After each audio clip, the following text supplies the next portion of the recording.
এই অপূর্ব জিনিসের স্বাদ পেতে অবশ্যই শীত যাওয়ার আগে বানিয়ে খেও। এটা হচ্ছে পুঁই মিঠুলি। সবারই বাড়িতে কিন্তু প্রায় পুঁই গাছ কম বেশি দেখাই যায়। তবে এটা বাড়িতে যদি না পাও অবশ্যই বাজার থেকে কিনে এনে একবার তৈরি করে খেয়ে দেখো। এই খাবারটা যেমন অপূর্ব তেমনই কিন্তু সুস্বাদু। হ্যালো বন্ধুরা, কেমন আছো সবাই? সবাইকে ওয়েলকাম জানিয়ে আজকের ভিডিও শুরু করছি। তোমরা এই বাটির মধ্যে কালো কালো জিনিসগুলো দেখে ভাবছো এইটা কি? এটা হচ্ছে পুঁই মিঠুলি কিংবা পুঁই ফল। আগে তোমাদের একটা ভিডিও শেয়ার করেছিলাম যে কাঁচা অবস্থায় পুঁই মিঠুলির সবজি বা তরকারি খেতে কেমন লাগে। আজকে সেই পুঁই ফলগুলি পেকে যাওয়ার পরে খেতে কেমন লাগে বা কিভাবে রান্না করে সেইটাই তোমাদের সঙ্গে শেয়ার করব। আজকে কোনো ডান্ডি আমি নিইনি, ডান্ডি থেকে পুঁই ফলগুলোকে বেছে নিয়েছি। এই পুঁই মিঠুলির ভাজার রেসিপি আজকে তোমাদের সঙ্গে শেয়ার করব। এই পুঁই মিঠুলি ভাজা কিন্তু গরম ভাতের সঙ্গে খেতে দুর্দান্ত লাগে। আজকে এই রান্নাটা আমি সম্পূর্ণ সর্ষের তেলেই করব। এই রান্নাটা কিন্তু সর্ষের তেলেই ভালো লাগবে। তেলটা গরম হয়ে যাওয়ার পরে ফোড়নে দিলাম শুকনো লঙ্কা আর 5 ফোড়ন। ফোড়নটা চড়বড় করে এসে সুন্দর একটা গন্ধ বেরিয়ে আসলে এর মধ্যে কেটে রাখা লম্বা লম্বা করে আলু, পেঁয়াজ আর কাঁচা লঙ্কা সব একসাথে দিয়ে দেব। এবার আলু, পেঁয়াজ আর লঙ্কা এইগুলোকে একসাথে কিছুক্ষণ ভাজা করে নেব। একটু ঢাকা দিয়ে দেব যাতে আলুগুলো একটু নরম হয়ে যায়। তোমরা চাইলে এর মধ্যে যে কোনো অন্য সবজিও কিন্তু অ্যাড করতে পারো, তবে আজকে আমি আলু আর পেঁয়াজ দিয়েই ভাজা করেছি। এটা যেহেতু চচ্চড়ি বা তরকারি হবে না, ভাজা হবে, তাই সবজিটা না দিলেই কিন্তু ভালো লাগবে। তো দিয়ে দিলাম সামান্য নুন, আলুর ভেতর যাতে নুনটা যেতে পারে। এরপর ভালো করে ধুয়ে পরিষ্কার করে রাখা পুঁই মিঠুলিগুলো এর ওপর দিয়ে দেব। পুঁই মিঠুলি দেওয়ার পরে কিন্তু সঙ্গে সঙ্গেই লবণ দেব না, তাহলে পুঁই মিঠুলি থেকে জল ছেড়ে আসবে আর একটা জলজলে ভাব হয়ে যাবে। আর যেহেতু আমরা ভাজা করছি তাই এর মধ্যে বাইরের কোনো জলও কিন্তু অ্যাড করব না। তো সমস্ত পুঁই মিঠুলিগুলো দিয়ে দিলাম।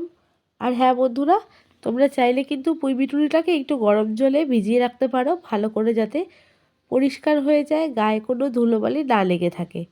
এরপরে ভালো করে নাড়াচাড়া করে নিলাম। নাড়াচাড়া করে নিয়ে এটাকে কিছুক্ষণের জন্য ঢেকে রাখবো। আর হ্যাঁ, এই সময় গ্যাসের ফ্লেমটা কিন্তু অবশ্যই মিডিয়ামে রেখো। দিয়ে দিলাম সামান্য পরিমাণ হলুদ। হলুদ দিয়ে নাড়াচাড়া করে আবারও ঢাকনা দিয়ে দেবো। এই রান্নাটা কিন্তু ঢাকা দিয়ে দিয়ে করলেই চটপট জলদি হয়ে যাবে আর খেতে তো অবশ্যই ভালো লাগবে। কিছুক্ষণ পর ঢাকনাটা খুললাম।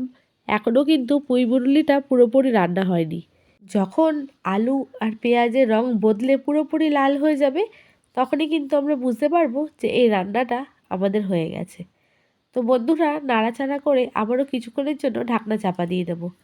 কিছুক্ষণ পরে ঢাকনাটা খুলেছি, আবারও নাড়াচাড়া করে ঢাকনা চাপা দিয়ে দেবো।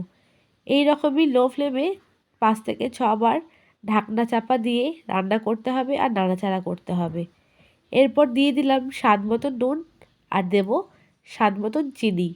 আর তোমরা যারা রান্নায় কেউই চিনি খাও না তারা চিনিটাকে অ্যাভয়েড করো, কিন্তু সামান্য চিনি দিলে এটার স্বাদটা অপূর্ব লাগে খেতে। তো পরিমাণ মতো নুন আর চিনি দিয়ে ভালো করে মিশিয়ে নেব। এরপরে আবারও কিছুক্ষণের জন্য বন্ধুরা ঢাকনা চাপা দিয়ে এটাকে রান্না করে নিতে হবে। এই পুঁই মিঠুলির ভাজা গরম ভাতের সঙ্গে দুর্দান্ত লাগে। যখন মুখে দেবে ভাতের সঙ্গে মেখে দেখবে ভেতরে কটমট করে আওয়াজ হবে, সেই জিনিসটাই যেন আরও অপূর্ব লাগে।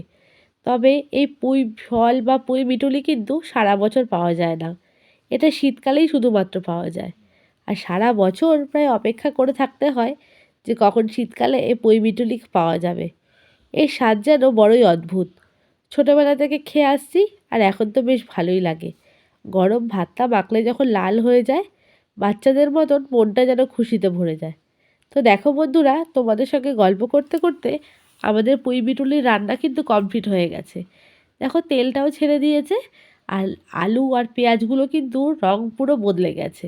এবারই পুরো কমপ্লিট রান্না। চলো এবার তাহলে সার্ভ করে নিই। আর হ্যাঁ বন্ধুরা, তোমাদের এই রেসিপিটা কেমন লাগলো অবশ্যই জানিও। আর কারা কারা পুঁই মিঠুলি খেতে ভালোবাসো সেটাও কিন্তু জানিও। আর তোমরা কে কীভাবে করো যদি আমাকে কমেন্টের মধ্যে জানাও তাহলে নিশ্চয়ই ভালো লাগবে। আমার এই রেসিপিটা যদি তোমাদের ভালো লেগে থাকে তাহলে সবাই একটা লাইক করে শেয়ার করে দিও। হ্যাঁ, আর প্রিয়জনদের সঙ্গে অবশ্যই শেয়ার করো। যেসব বন্ধুরা নতুন আসতো আমার চ্যানেলে তাদেরকে সবাইকে রিকোয়েস্ট করব চ্যানেলটাকে সাবস্ক্রাইব করে পাশে থেকো। পুরনো বন্ধুরা পাশে থাকার জন্য তোমাদের অনেক অনেক ভালোবাসা। আজকের মতো বিদায় নিচ্ছি। নেক্সট তোমাদের সঙ্গে দেখা হবে কোনো রেসিপি ভিডিও কিংবা কোনো ব্লগ ভিডিওতে। সবাই ভালো থেকো, সুস্থ থেকো।